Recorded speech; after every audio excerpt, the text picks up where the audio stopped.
Στη Δράμα υπάρχουν τουλάχιστον 100 πηγές με πεντακάθαρα νερά σαν κρίσταλο.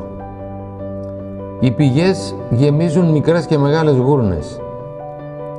Η μεγαλύτερη από αυτές χωρούσε έως 500 ανθρώπους και ήταν στρωμένη με μαρμάρινες πλάκες. Τέτοια περιοχή με πηγές και λιμνούλες δεν υπάρχει ούτε στη Ρούμελη, ούτε στην Περσία, ούτε στο Χορασάν, ούτε στη Γερμανία. Στη γύρω περιοχή υπήρχαν πλατήφυλλα δέντρα, όπως πλατάνια, που δημιουργούν ένα βαθύ ίσκιο εμποδίζοντας τον ήλιο να πυρώσει. Χιλιάδες πουλιά και λαϊδούσαν μελωδικά και παιχνιδιάρικα. Σε όποιο μέρος κι αν πήγα, πουθενά δεν είδα τέτοιον υπέροχο τόπο αναψυχής. Μακάρι η ευτυχία της πόλης να κρατήσει μέχρι τη συντέλεια των αιώνων. Η πόλη να ευημερεί και ας την προστατεύει ο ύψιστος. Μια εκπληκτική περιηγητική αναφορά του 17ου αιώνα του Ευλιά Τσελεμπή για τη Δράμα.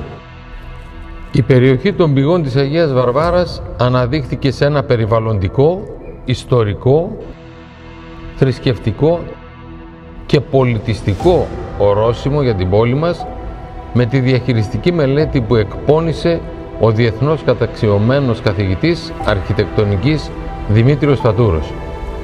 Οι νοσταλγικές εικόνες του παρελθόντος αντικατοπτρίζονται πάνω στην επιφάνεια των λιμνών της περιοχής και ανάμεσα στα μικρά περάσματα και τα στενά γεφυράκια. Ο χρόνος διαμορφώνει τις ανάγκες του μέλλοντος για την περιοχή των πηγών.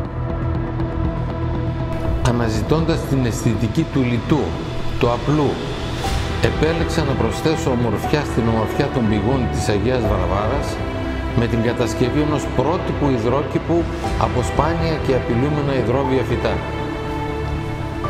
Αναζητώντας τα όρια του εφικτού, είμαι αποφασισμένος να ολοκληρώσω τις μελέτες και τα έργα που απαιτούνται για όσες περιοχές έμειναν αναξιοποίητες.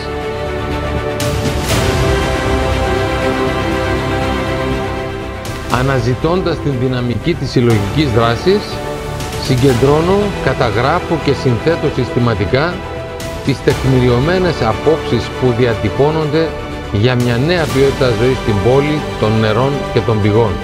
Οι περιηγητές του μέλλοντος θα ανακαλύψουν ότι υπηρετήσαμε επάξια τη Δράμα, γιατί είμαστε μέρος της θετικής ενέργειας που αναβλύζει απεριόριστα από τις πηγές της Αγίας Βαρβάρας.